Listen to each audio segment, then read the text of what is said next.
नमस्कार तपाईँ सबैलाई। कोरोनाले यो संसार आक्रान्त भइरहेको छ। यति बेला संसारमा 30 लाख भन्दा बढी मान्छेहरू कोरोनाको चपेटामा परिसक्नु भएको छ भने थुप्रै मान्छेहरूले 2 लाख हाराहारीमा मान्छेहरूले ज्यान गुमाइसक्नु भएको छ। अमेरिका निकै प्रताडित बनेको छ भने तपाईँ हामी पनि कोरोनासँग सङ्घर्ष गरिरहेका छौँ, कोरोनासँग जुधिरहेका छौँ। जतिखेर तपाईँ हामीलाई खाना चाहिएको छ, जति बेला तपाईँ हामीलाई सान्त्वना चाहिएको छ, जति बेला तपाईँ हामीलाई तिम्रो पक्षमा बोलिदिने हामी छौँ, तिम्रो पक्षमा उभिदिने हामी छौँ भन्ने एउटा राजनेता चाहिएको छ, त्यति बेला यो देशमा आदिम साम्यवादी युग फर्काउने 104 वर्षीय जहानिया राणा शासनलाई फर्काउने जस्ता अभिव्यक्तिहरू आइरहेका छन्। तत्कालीन राजा सुरेन्द्रको मौका छोपेर सुरेन्द्रको सन्काहापना प्रवृत्तिलाई देखेर त्रिशुलीबाट हाम फाल्नेदेखि लिएर धरहराबाट हाम फाल्ने एउटा कुख्यात तानाशाह जङ्गबहादुरले जसरी सुरेन्द्रको इस्तेमाल गरेका थिए, सुरेन्द्रको प्रयोग गरेका थिए, ठिक तिनै शब्दहरू आज महेश बस्नेतले प्रयोग गरिरहेका छन्। ठिक त्यस्तै शब्दहरू आज महेश बस्नेतले बोलिरहेका छन्। बन्दै नबनेको धरहराबाट म हाम फाल्दिन सक्छु यदि खड्गौली महाराजाले भन्यो भने भनेर जुन अभिव्यक्ति दिइरहेका छन्, ती अभिव्यक्तिहरूले नेपाली लोकतन्त्रको बिल्ला हानिरहेको छ। ती अभिव्यक्तिले स्वाधीनता, समृद्धि र सुशासनयुक्त नेपाललाई धजिया उडाइरहेको छ। ती अभिव्यक्तिहरूको तपाईँ हामीले घोर विरोध गर्न आवश्यक छ। जति बेला जनताहरू हिँडेर घर गइरहेका छन्, जति बेला मान्छेहरू देश विदेशमा थला पडिरहेका छन्, जति बेला मान्छेहरूलाई सान्त्वना चाहिएको छ, त्यति बेला एउटा नवजङ्ग बहादुर भनिरहेका छन्, म यदि खड्ग ओलीले भन्यो भने धरहराबाट हाम फाल्दिन सक्छु। मेरो चुनौती छ महेश बस्नेतलाई। त्यो एउटा जमाना थियो जति बेला मान्छेहरू राजा महाराजाको जी हजुरी गर्थे, पूजा गर्थे। तर आज जमाना र दिनहरू ती छैनन्। आज संसारको हरेक कुनामा बसेर मान्छेले खबरदारी गर्न सक्ने भएका छन्। संसारको हरेक कुनामा बसेर मान्छेले बोल्न सक्ने भएका छन् कि कसैले आफूलाई अब जङ्गबहादुरको उत्तराधिकारी ठान्छ भने, कसैले आफूलाई अब जङ्गबहादुरको एउटा छाया ठान्छ भने त्यो परिकल्पना नेपाली जनता, नेपाली युवाले पुरा हुन दिन सक्ने छैनन्।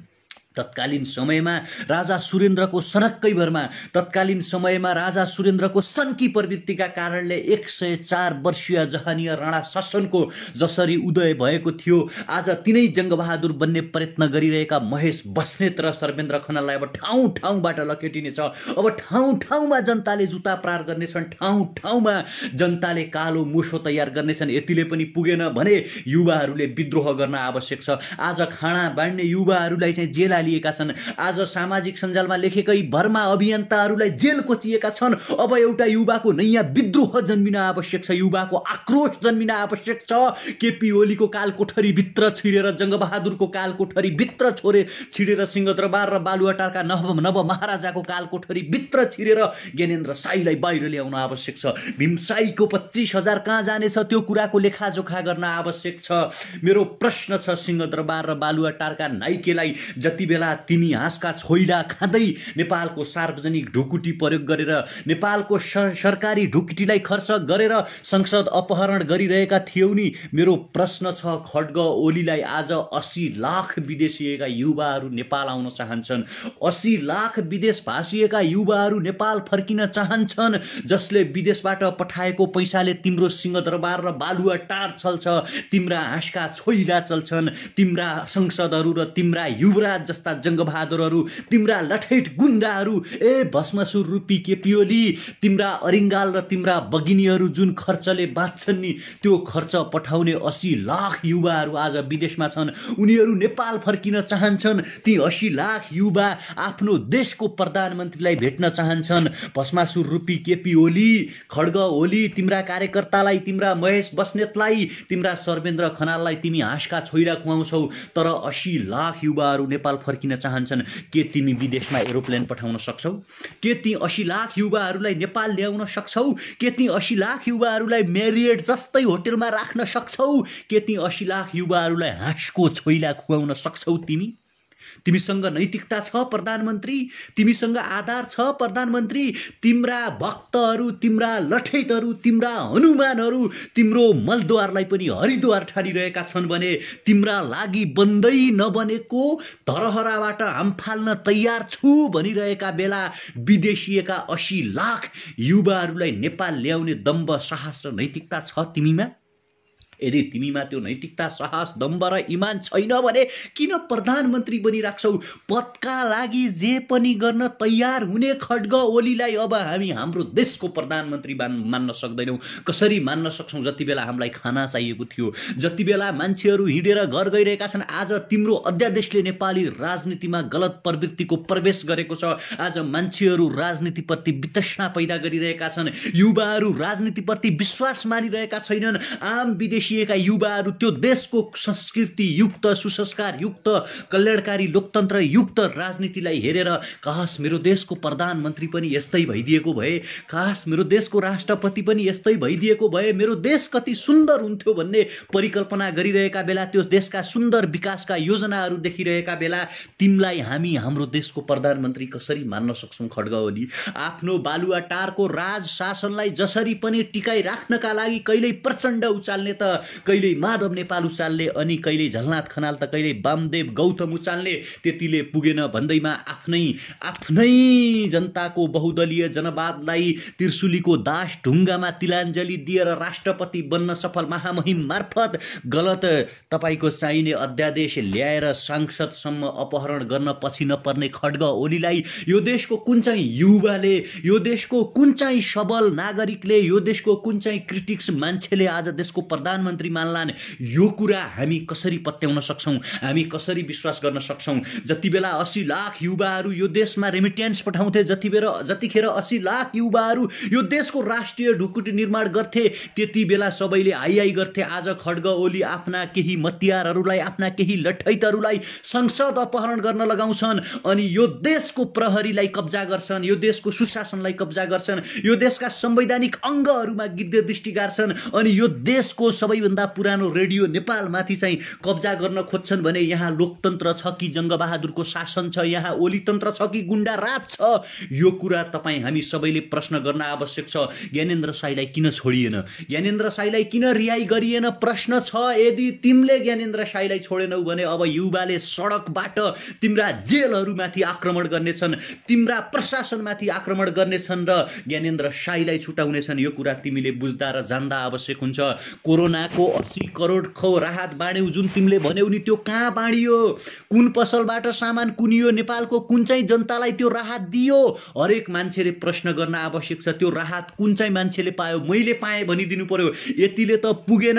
भरतपुर महानगरपालिकामा आज एउटा सीसीटीभी फुटेज सार्वजनिक भएको छ, जहाँ नगरपालिकाकै कर्मचारीहरू अस्पतालको सामग्री चोरिरहेका देखिन्छन्। यो देशमा भइरहेको चाहिँ के छ? यहाँ कसको शासन छ? यहाँ जनताले चुनाएका प्रतिनिधिको शासन छ कि यहाँ ओली तन्त्र छ, यहाँ गुण्डा राज छ, यहाँ महेश तन्त्र छ, यहाँ सर्वेन्द्र तन्त्र छ? कुन तन्त्र छ? मेरो प्रश्न छ। अनेरा सोबिउ के गर्दैछ? सडकको बाघ भन्थ्यो कुनै दिन अनेरा सोबिउ आफूलाई। सडकको बाघ, सडकको साथी, सडकको सङ्घर्ष, कपालमा रातो कफन बाँधेर लोकतन्त्र र गणतन्त्रका पक्षमा वकालत गर्छौँ भन्ने आज अनेरा सोबिउले किन भरतपुर महानगरपालिकामा सामग्री चोरी हुँदाखेरि बोल्दैन? किन बोल्दैन अनेरा सोबिउले? जबकि एउटा अर्को जङ्गबहादुर जन्मिन खोज्दैछ र भन्दैछ कि म अब केपी ओलीले भन्यो भने निर्माणाधीन धरहराबाट हाम फाल्दिन तयार छु। यो पनि लोकतन्त्र हुन्छ? यस्तो पनि सरकार हुन्छ? यस्तो पनि शासन हुन्छ? यस्तो पनि समय हुन्छ?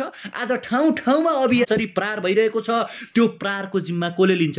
नागरिक सर्वोच्चता, नागरिक प्रधान होइन लोकतन्त्र र गणतन्त्रमा?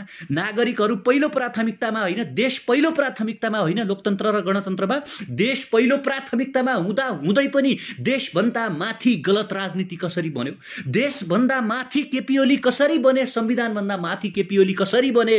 प्रधानमन्त्रीको पद केपी ओलीका लागि मात्रै किन? केपी ओली भन्दा अरू छैन नेकपामा प्रधानमन्त्री बन्न लायक? यदि नेकपामा प्रधानमन्त्री बन्न लायक केपी ओली भन्दा अरू कोही छैन भने प्रधानमन्त्री बन्ने जिम्मा युवालाई दिदेऊ। युवा प्रधानमन्त्री बन्न सक्दैनन् भन्ने के छ? आज सारा मारिनहरू 34 वर्षको उमेरमा प्रधानमन्त्री बनिरहेका छन्। 30-35 वर्षका कन्हैया कुमारहरू मात्र आज फोर्ब्सको टप 20 मा पुगिरहेका छन्। मालाला युसुफजाईहरू 17 वर्षको उमेरमा नोबेल पुरस्कार जितिरहेका छन् भने ग्रेटा थनबर्गहरू 14 वर्षको उमेरमा क्लाइमेट चेन्जको पक्षमा बोलेर यो संसारको उत्कृष्ट मान्छे बनिरहेका बेला यो देशमा अनेरा सोभिउमा त्यस्तो मान्छे छैन जो देशको प्रधानमन्त्री बन्न सकोस्, नेकपाभित्र त्यस्तो युवा छैन जो केपीलाई विस्थापन गर्न सकोस्। यहाँ महेश बस्नेत र सर्वेन्द्र खनालको मात्रै शासन हो। यो देशको राष्ट्रिय ढुकुटी यिनीहरूलाई जहाँ खर्च गर्न मन लाग्यो त्यही खर्च गर्न पाउने अधिकार र छुट छ। यिनीहरूलाई मन लाग्यो छोइला खाएका छन्, यिनीहरूलाई मन लाग्यो सरकारी ढुकुटी खर्च गरेर गाडी चढेका छन्, मन लाग्यो यिनीहरू जथाभावी डुलेका छन्, हिँडेका छन्, लकडाउन उल्लङ्घन गरेका छन्, मन लाग्यो 80 करोडको राहत बाँड्यौँ भनेका छन् जसको कुनै प्रमाण छैन, जसको लेखाजोखा छैन। मान्छेहरू सडकमै भोक भोकै तडपिरहेका बेला अनि यो देशको राष्ट्रिय ढुकुटी यिनीहरूलाई खर्च गर्न दिने, यिनीहरूलाई लुट्न दिने, यस्तो पनि शासन हुन्छ। आज खाना बाँडेकै भरमा ज्ञानेन्द्र साई जेल गएका छन्, ज्ञानेन्द्र साई हिरासतमा रहेका छन्। हामीले ठाउँ ठाउँमा हाम्रा अभियन्ताहरूमाथि ठाउँ ठाउँमा जसले खाना बाँडिरहेका छन्, जसले सरकारले गलत काम गर्यो भनेर भ्रष्टाचारको विरोध गरिरहेका छन्, तिनीहरूलाई ठाउँ ठाउँमा अप्ठ्यारो पारिरहेको छ। मलाई हिजो मात्रै खबर आएको थियो, सुदूरपश्चिममा एउटा हाम्रो अभियन्ता हुनुहुन्छ यादव जोशी, जो बोल्न्या थलीको संयोजक हुनुहुन्छ।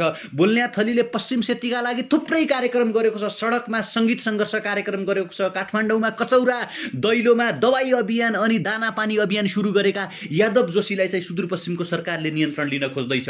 सुदूरपश्चिम सरकारले के गर्न खोजिरहेको छ? केपी ओलीको ठाडो निर्देशनमा अभियन्ताहरूलाई ठाउँ ठाउँमा प्रहार गर्न मिल्छ। आज मान्छेहरूले प्रहार गरिरहेका छन्, हामी यो देशको नागरिक होइन, हामीलाई बोल्ने अधिकार छैन, हामीलाई भन्ने अधिकार छैन। लोकतन्त्र केका लागि ल्याएको, किन लडेका हाम्रा पुर्खाहरू, किन 17,000 मान्छेहरू शहीद बनेका त? यदि हामीले बोल्न पाउँदैनौँ भने, हामीले काम गर्न पाउँदैनौँ भने, हामीले हरेकचोटि भनेका छौँ हामी काम गर्दैनौँ, तिमी उठेर आइदेऊ केपी ओली, तिमी तिम्रा कार्यकर्तालाई भनिदेऊ कि यहाँ मिस्टेक भइरहेको छ, यहाँ गल्ती भइरहेको छ, जाऊ अब सडकमा जाऊ, खाना बाँड, औषधि बाँड, भ्रष्टाचारको विरोध गर। चितवनमा भरतपुर महानगरपालिकामा नगरपालिकाकै कर्मचारीले चाहिँ त्यहाँ औषधि चोरिरहेको भिडियो सार्वजनिक भएको छ। तिनीहरूलाई कारबाही हुन्छ कि हुँदैन? रेडियो नेपाल जस्तो सञ्चार माध्यममा यिनीहरूले कब्जा जमाएका छन्। त्यहाँ को मान्छेलाई अब गेस्टमा लिने, कोलाई नलिने भन्ने कुरा केपी ओलीले निर्धारण गर्ने कुरा हो। पत्रकारिताको आफ्नो इथिक्स हुँदैन, पत्रकारिताको आफ्नो नैतिकता हुँदैन। पिर्त पत्रकारिता गर्ने, येलो जर्नलिज्म गर्ने केपी ओलीले सञ्चार माध्यम कब्जा गर्ने, प्रहरी जस्तो एउटा चाहिँ राज्यको सुरक्षा अङ्गलाई चाहिँ कब्जा गर्ने, अख्तियार दुरुपयोग अनुसन्धान आयोगमा तपाईँको यो चाहिँ सर्वेन्द्र खनाल जस्तो भ्रष्ट नैतिक र पातकी मान्छेलाई निर्माण गर्न खोज्ने, अनि नेकपाभित्र अरू सांसद छैनन् जसले चाहिँ प्रहरीको मुखमा राको जोत्थ्यो, जसले प्रहरीलाई चाहिँ बलेको आगोले हान्थ्यो, त्यो महेश बस्नेत जस्तो मान्छेलाई चाहिँ केपी ओलीले आफ्नो राइट ह्यान्ड बनाएर हुन्छ। क्रिटिक्स हुनु पर्दैन मान्छे, पोस्ट मोडर्निज्मलाई मान्नु पर्दैन मान्छेले, नियो मार्क्सिज्मलाई मान्नु पर्दैन, उत्तर आधुनिकतावादलाई मान्नु पर्दैन। आज संसारको लोकतान्त्रिक अर्थव्यवस्थालाई हेर्ने हो भने कसरी डिफाइन गर्ने? आज अमेरिकाको अर्थव्यवस्था के छ, चाइनाको अर्थव्यवस्था के छ, क्युबाको अर्थव्यवस्था के छ, उत्तर कोरियाको अर्थव्यवस्था के छ, बोरिस जनसन के गर्दैछन्, भारतीय प्रधानमन्त्रीले आफ्नो देशलाई कसरी अगाडि बढाउँदैछन् भन्ने कुरा अध्ययन गर्ने कि नगर्ने? न कि म अब केपी ओलीले भन्यो भने सिंहदरबार र धरहराबाट हाम फाल्न तयार छु भन्ने, अनि रेडियो नेपालमा बोलेकै भरमा चाहिँ त्यहाँ चाहिँ त्यो लाइभ हटाउन लगाउने, माफी माग्नु पर्ने, अनि चाहिँ तपाईँको चाहिने आफ्नो सरकार टिकाउनकै लागि संसदहरू राष्ट्रिय बजेट खर्च गरेर अपहरण गर्नुपर्ने, यो पनि तरिका हुन्छ, यो पनि शैली हुन्छ। त्यसकारण तिमीहरू जहिले पनि गद्दार थियौ, तिमीहरू कहिल्यै कम्युनिस्ट थिएनौ, तिमीहरूले कहिल्यै राज्यका बारेमा सोचिरहेका छैनौ। अब राज्यका बारेमा सोच्ने युवाहरूले सशक्त हस्तक्षेप गर्न आवश्यक छ। मैले हरेकचोटि भनेको छु, सडकमा अब युवाहरूको विद्रोहको गीत बज्न आवश्यक छ, सडकमा युवाका मुठ्ठीहरू उचालिन आवश्यक छ, सडकमा कपालमा रातो कफन बाँधेर उत्रिन आवश्यक छ कि अब सेतो कात्रो लिएर, सेतो कात्रो सडकमा बोकेर खड्ग ओली र उसको मृत सरकारका विरुद्धमा शङ्ख फुक्न आवश्यक छ, यो उद्घोष गर्न आवश्यक छ कि सरकार बिना पनि सडक चल्दो रहेछ, सरकार बिना पनि जनता चल्दा रहेछन्। मुटुमा नेपाल बोकेर, मुटुमा नैतिकता बोकेर, मुटुमा इमान बोकेर, मुटुमा राष्ट्रवाद बोकेर, मुटुमा देश बोकेर यदि तपाईँ हामी हिँड्ने हो भने हामी चाँडै परिवर्तन गर्न सम्भव हुन्छौँ। मैले हरेकचोटि भनेको छु, ठाउँ ठाउँमा अभियन्ताहरूमाथि प्रहार भइरहेको छ, ठाउँ ठाउँमा मान्छेहरूलाई काम गर्न दिइरहेका छैनन्। पश्चिम सेती परियोजनाका लागि सडकमा सङ्गीत सङ्घर्ष गर्नेदेखि काठमाडौँमा कचौरा अभियान सञ्चालन गर्ने यादव जोशीहरूलाई चाहिँ आज त्यहाँ रोकिएको छ, काम गर्न दिएको छैन। यसको जिम्मा कसले लिन्छ? आज भीम उपाध्यायहरू स्ट्याटस लेखेकै भरमा गिरफ्तार हुन्छन्, 25-25 हजार रुपियाँ धरौटी लिइरहेका छन्। त्यो पैसा कहाँ जान्छ, कता जान्छ, त्यसको सवाल, त्यसको हिसाब किताब कसले दिन्छ? यो प्रश्न छ सिंहदरबार र बालुवाटारका नाइके र मतियारहरूलाई। यदि तिमीहरू सुध्रेनौ भने, तिमीहरू महाराजा बनिरह्यौ भने, तिमीहरूले यो देशलाई लुट्न खोजेको खोजिरह्यौ भने तिमीहरूको दिन धेरै लामो छैन। यो संसारका कुख्यात तानाशाहहरू पतन भएका थिए। मैले हरेकचोटि भन्दै आएको छु, अब युवाहरूले जाग्न आवश्यक छ, युवाहरूले बोल्न आवश्यक छ, गुण्डा राज अन्त्यका लागि बोल्न आवश्यक छ, कालो बादल फटाउन आवश्यक छ। कोही नयाँ जङ्गबहादुर यदि बन्न खोज्छ भने, कोही नयाँ पञ्चायतीको नाइके यदि बन्न खोज्छ भने युवाले त्यो हुन दिने छैनन्। युवाहरूले सिंहदरबार र बालुवाटार कब्जा गर्नेछन्। सडकमा युवाहरूका राता आवाजहरू देखिरहेछन्, गर्बिला मुठ्ठीहरू देखिनेछन्। म प्रण गर्न चाहन्छु, हामी हाम्रो शरीरमा अन्तिम थोपा रगत रहुन्जेल, एक मुठी अन्तिम सास रहुन्जेल अन्याय र अत्याचारको विरुद्धमा बोल्नेछौँ, ओली तन्त्रको विरुद्धमा बोल्नेछौँ, भष्मासुर प्रवृत्तिको पक्षमा बोल्नेछौँ। जसरी ओली तन्त्रले आज संवैधानिक अङ्गहरूमाथि कब्जा गर्न खोजिरहेको छ, जसरी ओली तन्त्रले आज मिडियामाथि कब्जा गर्न खोजिरहेको छ, जसरी ओली तन्त्रले आज नेपालका हरेक नागरिकहरूको आवाजमाथि चाहिँ बन्देज लगाउन खोजिरहेको छ, कलमहरू भाँच्न खोजिरहेको छ, आवाजहरूमाथि प्रहार गर्न खोजिरहेको छ, त्यसका विरुद्धमा तपाईँ हामीले एकजुट भएर आवाज उठाउन आवश्यक छ। ओली तन्त्रका दिन अब धेरै छैनन्। ओली तन्त्र अति गर्यो भने खती हुन्छ भन्ने नेपाली एउटा उखान जुन छ, त्यो उखानलाई नेपाली युवाहरूले चरितार्थ हुन दिनेछन्। अति गर्नेका विरुद्धमा, अत्याचार गर्नेका विरुद्धमा हामी सशक्त आवाज उठाउनेछौँ। एउटा नयाँ विद्रोह जन्माउनेछ र सिंहदरबार र बालुवाटार युवाको पन्जाभित्र रहनेछ। जति बेला तिमीहरूलाई न भाग्ने ठाउँ भेटिनेछ, न लुक्ने ठाउँ भेटिनेछ। भागेर कहाँ जाउला महाराज, यो देशका जनताले तिम्रा दाना पानीका निम्ति त कर तिरे। तिमीले मृगौलाको उपचार गर्यौ, जनताले केही भनेन। तिमीले सिंहदरबार र बालुवाटारका मुखिया भ्रष्टाचारीका नाइकेलाई बचायौ, जनताले केही भनेनन्। ओम्नी ग्रुपका मालिकसँग तिम्रो साँठगाँठ भयो, जनताले केही भनेनन्। गोकुल बास्कोटा तिम्रा प्रिन्सलाई चाहिँ तिमीले बचायौ, जनताले केही भनेनन्। 4-4वटा हेलिकप्टरमा केक बोक्यौ, जनताले केही भनेनन्। तर जनताको मुखमाथि जब तिमी लगाम लगाउन खोज्छौ, जनताका आवाजहरूलाई जब तिमी बन्देज पार्न खोज्छौ, जब युवा अभियन्ताहरूलाई जेलका चिसा छिँडीमा तिमी फसाउन खोज्छौ, सडाउन खोज्छौ, तब युवाहरू मान्दैनन् भन्ने कुरा तिमीलाई पनि थाहा होला खड्गओली। तिम्रो अत्याचारका विरुद्धमा, तिम्रो अतिशयोक्तिका विरुद्धमा, तिम्रो जङ्गबहादुर प्रवृत्तिका विरुद्धमा युवाहरू विद्रोही मुट्ठी लिएर आउनेछन्। युवाहरू क्रान्ति बोल्नेछन्, युवाहरू सशक्त प्रतिकार गर्नेछन्। तिमीलाई तिम्रै सिंहदरबार र बालुवाटारबाट च्युत गरिनेछ, तिमीलाई तिम्रै सिंहदरबार र बालुवाटारबाट चाहिँ लखेटिनेछ। त्यति बेला न तिम्रो भाग्ने ठाउँ भेटिनेछ, न तिम्रा सन्ततिहरू, न तिम्रा भष्मासुरी चेलाहरू तिमीलाई बचाउन सक्नेछन्। यो कुरा तिमीले याद गर्दा हुन्छ। जति बेला मैले हरेकचोटि भनेको छु, हामीलाई खाना चाहिएको थियो, हामीलाई बास चाहिएको थियो, हिँड्ने ठाउँ चाहिएको थियो, डुल्ने ठाउँ चाहिएको थियो, मान्छेहरू तिम्रो पक्षमा हामी छौँ भन्ने एउटा चाहिँ सरकार चाहिएको थियो। त्यति बेला तिमी संसद अपहरण गर्नमा बिजी भयौ, त्यति बेला तिमी रेडियो नेपाल कब्जा गर्नमा बिजी भयौ, त्यति बेला तिम्रा कार्यकर्ताहरू भरतपुर महानगरपालिकामा सामान चोर्नमा व्यस्त भयो भने, अनि यो देशमा सरकार छ भनेर कसैले भन्छ सरकार इज इक्वल टु मृतालय, सरकार इज इक्वल टु चिहान भनिरहेका छौँ। हामीले लकडाउनले गर्दाखेरि कात्रो लिएर आउन पाएका छैनौँ। कपालमा रातो कफन बाँधेर सेतो कात्रो हातमा बोकेर यदि काठमाडौँ युवाहरूले कब्जा गर्ने हो भने के हुन्छ? सदियौँदेखि शासक मनोविज्ञान बोकिरहेको काठमाडौँले, सदियौँदेखि शासक मनोविज्ञान बोकिरहेको यो देशको सिंहदरबार र बालुवाटारले जनतालाई ठगिरहेको छ। तपाईँ हामीलाई लुटिरहेको छ, तपाईँ हामीमाथि अन्याय गरिरहेको छ। 80 लाख युवाहरूको रेमिटेन्समाथि रजाइ गर्न लाज लाग्दैन तिमीलाई? अर्काको पसिनाको कमाई खाएर बाँच्न लाज लाग्दैन तिमीलाई? तिम्रो आय स्रोत के हो? केपी ओली इन्कम के हो? गफान्ने काठमाडौँमा तिम्रा करोडौँका महलहरू कसरी आए? तिम्रा युवराज गोकुल बास्कोटामा नैतिकता छैन? हिजो शेरबहादुर तामाङले रुँदै राजीनामा दिए, कृष्ण महराहरूलाई जेल पठाइयो, तर गोकुल बास्कोटा सामाजिक सञ्जालमा, गोकुल बास्कोटा टेलिभिजनमा अन्तर्वार्ता दिँदै आइरहेको छ। ओली बाहेक अरू कसैले यो देश बसाउन सक्दैन रे। ओली कुनै गडफादर होइन, ओली कुनै भगवान शिव होइन, ओली कुनै राम होइन जसले यो देशलाई बचाउन सक्छ। ओली एउटा सामान्य सन्की बौलाहा नागरिक हुन्, जसको सनकले यो देश अत्याचारतर्फ जाँदैछ, जसको सनकले यो देशका हरेक मान्छेहरूलाई पीडा भोग्दैछन्, जसको सनकले यो देशका हरेक अभियन्ताहरूले जेलको चिसो छिँडीमा बसिराख्नु परेको छ, जसको सनकले आज नेपाल फर्किन खोज्ने हरेक युवाहरू नेपाल आउन सकिरहेका छन्। एउटा सन्की मान्छेलाई शासन सत्ता चलाउने छुट छैन। एउटा सनक बहादुरलाई, एउटा सन्कीलाई, एउटा कुख्यात तानाशाह बन्न खोज्ने उरन्ठ्याउलो प्रवृत्ति भएको मान्छेलाई सिंहदरबार र बालुवाटारको बास होइन, पाटन हस्पिटल तर लगेर उसको दिमागको उपचार गराउनुपर्छ। त्यसकारण ओली तन्त्रको अन्त्यका लागि बोलौँ। मान्छेले सोचेका थिए हिजो नाकाबन्दी राजनीतिका बेला ओलीको भाषणलाई हेरेर हामी पनि सोच्ने गर्थ्यौँ ओलीले केही गर्छन्, ओलीभित्र केही छ, तर ओलीभित्र उरनठेउलोपना रहेछ, ओलीभित्र टुक्का मात्रै रहेछन्, ओलीभित्र झुट मात्र रहेछ, ओलीभित्र एउटा यस्तो कुण्ठा रहेछ जुन कुण्ठाले कसरी आफ्ना मान्छे बनाउने, आफू कसरी प्रधानमन्त्री बनिराख्ने, कसरी आफ्ना वरिपरिका आसेपासेहरूलाई शासन सत्तामा टिकाइराख्ने भन्ने गलत मनोविज्ञान र प्रवृत्ति मात्र देखिन्छ। त्यसकारण ओलीको पतन युवाहरूको जित हो, ओलीको पतन भ्रष्टाचारको पतन हुनु हो, ओलीको पतन बेरोजगारीको अन्त्य हुनु हो, ओलीको पतन तपाईँ हामी आम नागरिकले स्वतन्त्रपूर्वक बोल्न पाउने अधिकारलाई स्थापित गर्नु हो। त्यसकारण ओली तन्त्रको विरुद्धमा तपाईँ हामीले सशक्त आवाज उठाउन आवश्यक छ। जबसम्म देशमा ओली तन्त्र रहन्छ तबसम्म गुण्डा राज रहन्छ, तबसम्म महेश प्रवृत्ति रहन्छ, तबसम्म जङ्गबहादुर प्रवृत्ति रहन्छ, तबसम्म सनक प्रवृत्ति रहन्छ। आज लेखाजोखा देखाउन सकिरहेका छैनन्। 80 करोडको राहत कहाँ बाँडियो? 80 करोडको राहत बाँडियो कता? कसले पायो? कुन ठाउँमा दियो?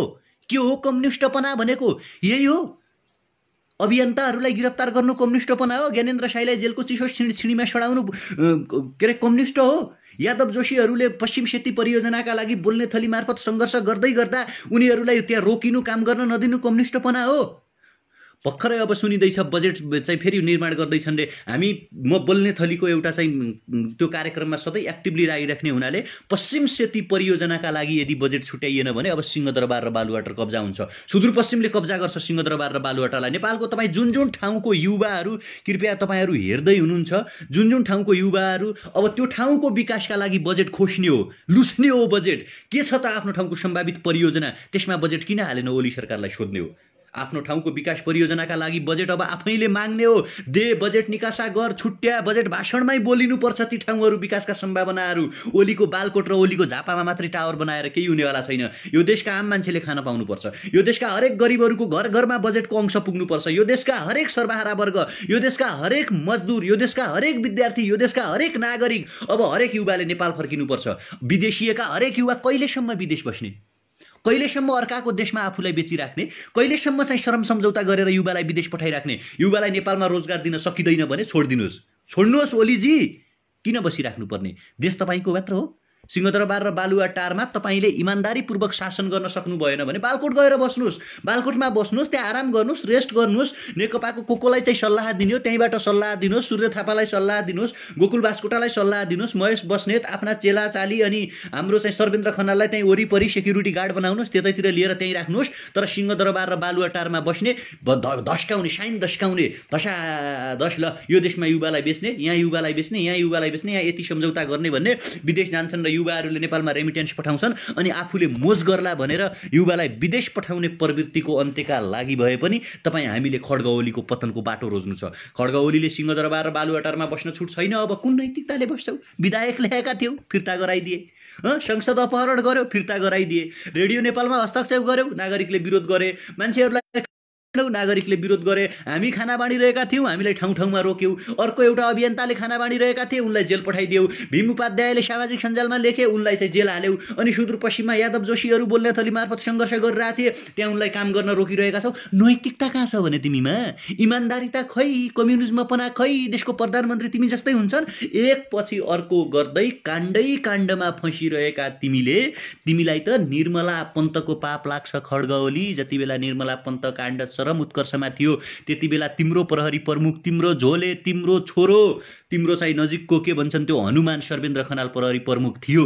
त्यो मान्छेले किन निर्मला पन्तका बलात्कारी र अपराधीहरूलाई पत्ता लगाएन? शराप लाग्छ तिमीलाई। 33 किलो सुन एयरपोर्टबाटै गायब भयो। एयरपोर्टसम्म सुन आयो है। हेर्नुहोस् है, तपाईँहरू नि सबैले जान्नुपर्छ। एयरपोर्टसम्म सुन आयो 33 किलो। अब एयरपोर्टबाट त्यो सुन कहाँ गयो अहिलेसम्म मान्छेहरूलाई थाहा छैन। एयरपोर्टबाट। अनि प्रहरी प्रमुखको थियो भने यही संसद अपहरणकारी, यही चाहिँ हाँसको छोइला खाने, यही जनताको चाहिँ लकडाउन उल्लङ्घन गर्ने, यही सरकारी ढुकुटीमा मेरिएट होटलमा बस्ने यही सर्वेन्द्र खनाल प्रहरी प्रमुख हुँदाखेरि 33 किलो सुन हरायो। त्यसपछि व्हाइट बडी काण्ड आयो। त्यो व्हाइट बडी काण्ड न कहिले छानबिन भयो, न चाहिँ केही भयो। अनि जनताको श्राप लाग्दैन? मान्छेले खान पाएका छैनन्, मान्छेले डुल्न पाएका छैनन्, मान्छेले हिँड्न पाएका छैनन्। मान्छे 10-20 हजार 25 हजार कमाउनका लागि विदेश गएका छन्, विदेश पुगेका छन्। अनि खड्ग ओली 4-4वटा हेलिकप्टर बुक गरेर कहाँ पुग्छन् भने झापामा पुगेर चराचर केक काटेर बस्छन्। अनि यो मान्छेलाई श्राप लाग्दैन, पाप लाग्दैन? गलत कुरा गरेर केही पनि हुँदैन। गलत कुरा न हामी सुन्न चाहन्छौँ न देख्न चाहन्छौँ। यदि तपाईँ एउटा असल कार्यकर्ता हो, तपाईँ इमान्दार कार्यकर्ता हो, तपाईँ नेकपाको चाहिँ एउटा कम्युनिस्ट शासन पद्धतिलाई मान्नुहुन्छ भने, कम्युनिस्ट शासन प्रणालीलाई तपाईँ एक्सेप्ट गर्नुहुन्छ भने, तपाईँ समाजवादलाई, साम्यवादलाई ठोस परिस्थितिको ठोस विश्लेषण अथवा तपाईँ भौतिकवादी हो र तपाईँ इथिक्सलाई मान्नुहुन्छ, तपाईँ नैतिकतालाई मान्नुहुन्छ भने तपाईँ केपी ओलीको साथ दिन छोडिदिनुहोस्। किनकि गलत मान्छेको साथले देश 10औं वर्ष पछाडि धकेलिन्छ, 20औं वर्ष पछाडि धकेलिन्छ। किन हामीले जबरजस्ती देशलाई पछाडि धकेल्ने? कसैको सन्कीपनालाई हेरेर, कसैको भौलाहापनलाई हेरेर, कसैको चाहिँ जङ्गबहादुर बन्ने प्रवृत्तिलाई हेरेर अनि तपाईँ हामीले त्यो मान्छेलाई साथ दिएर त्यसको भक्त बनेर त्यसको झोले बनेर अनि काम गर्यो भने देश बन्छ कि बन्दैन? देश यस्तै बन्छ। देश संसारको कुनै पनि देशमा आज न विधायक ल्याउने, न चाहिँ सरकार बदल्ने, न सांसद अपहरण गर्ने खेल चलेको छ। तर नेपालमा चाहिँ चलिरहेको छ। नेपालमै विधायक आए, फ्लप खाए, नेपालमै सांसद अपहरण भए, नेपालमै रेडियो नेपाल जस्तो एउटा सञ्चारको माध्यममाथि चाहिँ हस्तक्षेप गरियो, संवैधानिक अङ्गमाथि हस्तक्षेप यहीँ गरियो। कहिले माधव नेपाल र केपी ओली एक ठाउँमा मिटिङ बस्छन्, कहिले प्रचण्ड र केपी ओली अर्को ठाउँमा मिटिङ बस्छन्। अनि जनतालाई भात चाहिएको बेला, जनतालाई खाना चाहिएको बेला, जनतालाई चाहिँ रासन चाहिएको बेला यो तरिकाले यसरी यो किसिमको प्रवृत्ति संसारको कुन चाहिँ देशमा भएको छ? नेकपाको कार्यकर्ताहरू कृपया तपाईँ पनि भनिदिनुहोस् न। जो अहिले तल कमेन्ट गरिराख्नु भएको छ, तपाईँ कमेन्ट गर्ने जो नेकपाको गलत बोल्यो यो भनी म हेरिरहेको छु यहाँ भनिराख्नु भएको छ, ल प्रश्न सोध तपाईँ नै भन्नुहोस्। संसारको कुन देशमा आज सरकार बनाउने कि गिराउने भनेर अध्यादेश जारी भयो? संसारको कुन चाहिँ देशमा यो कोरोनाको बेला चाहिँ आज संसद अपहरण भयो? संसारको कुन चाहिँ देशमा म जङ्गबहादुर जसरी हामफाल दिन्छु भनेर कुनै संसदले भन्यो? कुनै देश छ? नै नेकपाको कार्यकर्तालाई मेरो प्रश्न छ, कुनै देश छ भने यो देश छ भनिदिनुहोस् न। आज चाइनाको अवस्था के छ? कम्युनिस्टकै कुरा गरौँ न। रसियाको अवस्था के छ? भ्लादिमिर पुटिन के गर्दैछन्? किम जोङ उन के गर्दैछन्? बिरामी भएका छन् भन्ने छ। क्युबामा के हुँदैछ? बोलिभियामा के हुँदैछ? भेनेजुलामा के हुँदैछ? अनि नेपालमा चाहिँ के हुँदैछ? के हुँदैछ भनिदिनुहोस् न तपाईँहरू।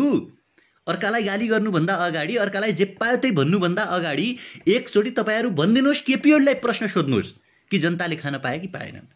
जनता सुरक्षित तरिकाले घर जान पाए कि पाएनन्? सरकार हुनुको आभास नागरिकहरूले पाएका छन् कि छैनन्? मलाई प्रश्न सोध्ने होइन, खड्ग ओलीलाई प्रश्न सोध्ने हो। त्यो नैतिकता र इमान तपाईँले राख्नुपर्छ। यदि तपाईँ मान्छे हो, तपाईँमा चेतना छ, तपाईँमा आलोचनात्मक चेत छ र तपाईँ देश र जनताका लागि सोच्नुहुन्छ, नागरिकका लागि सोच्नुहुन्छ भने यो प्रश्न सिंहदरबार र बालुवाटारका नाइकेलाई सोधिदिनुहोस्। भोलि केपी ओली यो देशमा रहलान् नरहलान्, तर यो देश त रहन्छ। तपाईँ हामी त यो देशमा रहन्छौँ। तपाईँ हामीले त सोच्नुपर्छ, तपाईँ हामीले त बाँच्नुपर्छ, तपाईँ हामीले त अगाडि बढ्नु पर्ला। अनि केपी ओलीको सनकका पछाडि सबैले सती जान सक्छ? केपी ओलीको सनकको पछाडि तपाईँ हामी आम नागरिकले जे हो त्यो अन्धभक्त भएर सही हो भनिदिने सुहाउँछ? स्विट हुन्छ यो कुरा? उपयुक्त उपयुक्त छ भने छ भनिदिनुहोस्। अनि बिना उपयुक्त कुराहरूलाई, गलत कुराहरूलाई, गलत नजिरहरूलाई, गलत अभ्यासहरूलाई चाहिँ तपाईँ हामीले एक्सेप्ट गरेर, तपाईँ हामीले स्वीकारेर राज्यलाई चाहिँ भटखलोमा जान्दिने, जङ्गबहादुरको जस्तो चाहिँ कुख्यातिपनामातिर लगिदिने, भ्रष्टाचारीहरूलाई राज्यको मूल तन्त्रमा बस्न दिने, सर्वेन्द्र खनालहरूलाई चाहिँ दिनदहाडै सांसद अपहरण गरिदिने, आज ज्ञानेन्द्र साईहरूलाई जेल हालिएको छ। भोलि तपाईँ हामी सबैलाई गिरफ्तार गरेर के भन्छन् त्यो अज्ञात गरिदेलान्, बेपत्ता पारिदेलान्। अनि त्यो बेला कसले बोल्छ? कानुनी राज्य हुनुको आभास हुन्छ त्यति बेला। त्यसकारण तपाईँ हामीले सशक्त तरिकाले गलत कुराको विरोध गरौँ। ओली राजको अन्त्य हुन आवश्यक छ, गुण्डातन्त्रको अन्त्य हुन आवश्यक छ। बरु यो निर्वाचनको म्यान्डेट अनुसार, रोड म्याप अनुसार नेकपाभित्रको कोही मान्छे प्रधानमन्त्री बनोस्, एउटा राम्रो मान्छे प्रधानमन्त्री बनोस्। हामी त चाहन्छौँ ऐन महर नै प्रधानमन्त्री बनुन्, हामी त चाहन्छौँ घनश्याम भुसाल, योगेश भट्टराईहरू नै प्रधानमन्त्री बनुन्, रामकुमारी झाँक्रीहरू नै प्रधानमन्त्री बनुन्, भीम रावलहरू नै प्रधानमन्त्री बनुन्। किनकि सबैसँग क्षमता छ, सबैसँग क्यापासिटी छ, सबैसँग शक्ति छ। त्यसकारण उहाँहरू बन्नुहुन्छ भने हामीले भन्यौँ हामी काम गर्न तयार छौँ। गुण्डाराज, गलत अभ्यास, गलत नजिर, गलत क्रियाकलापको सशक्त विरोध गरौँ। मेरो सुदूरपश्चिममा चाहिँ हुनुहुन्छ बोल्ने थलीका संयोजक यादव जोशी, उहाँलाई नटगुङ्गाएर काम गर्न आग्रह गरेँ मैले। तपाईँ हामी एक ठाउँमा छौँ, सचेतनाको पक्षमा छौँ, सत्यको पक्षमा छौँ, न्यायको पक्षमा छौँ, इमान्दारिताको पक्षमा छौँ, देशको पक्षमा छौँ, नागरिकको पक्षमा छौँ। यो लहैमा लागेर, लहरमा लागेर गरेको कुरा होइन। भित्री मनदेखि हामी नजाग्दासम्म, हामी नबोल्दासम्म, हामी नउठ्दासम्म, युवाहरूले विद्रोहका गीत नगाउँदासम्म, नगाउँदासम्म, युवाहरूले स्वतन्त्रताका गीत नगाउँदासम्म, युवाहरूले न्यायका गीत नगाउँदासम्म, युवाहरूले विकासका गीत नगाउँदासम्म यी रोगी, बुढा, यी भ्रष्ट, पातकी, गलत मनोविज्ञान, अपहरण, भ्रष्ट मनोविज्ञानका मान्छेहरूले तपाईँ हामीमाथि शासन गर्नेछन्, तपाईँ हामीलाई गलत बाटोतर्फ दौडाउने छन्। त्यसकारण तपाईँ हामीले एक हुन आवश्यक छ, तपाईँ हामीले एउटा भोइस दिन आवश्यक छ र सुतिरहेका कुम्भकर्णहरूलाई उठ हो कुम्भकर्ण, अहिले तिमी उठेनौ भने भोलि युवाहरूले उठाउनु पर्यो भने, विद्रोहका राका लिएर आयो भने न लुक्ने ठाउँ हुनेछ न भाग्ने ठाउँ हुनेछ। त्यति बेला यो संसारको मैयौँ भन्ने माइकालालले पनि यो देशका पतित मनोविज्ञान बोकेका शासकहरूलाई बचाउन सक्ने छैनौँ भन्ने एउटै आवाज बोल्न आवश्यक छ भन्दै अहिलेका लागि चाहिँ म तपाईँहरू मार्फत बिदा हुन चाहन्छु। भेट्दै गरौँला। धन्यवाद। नमस्कार। जय देश।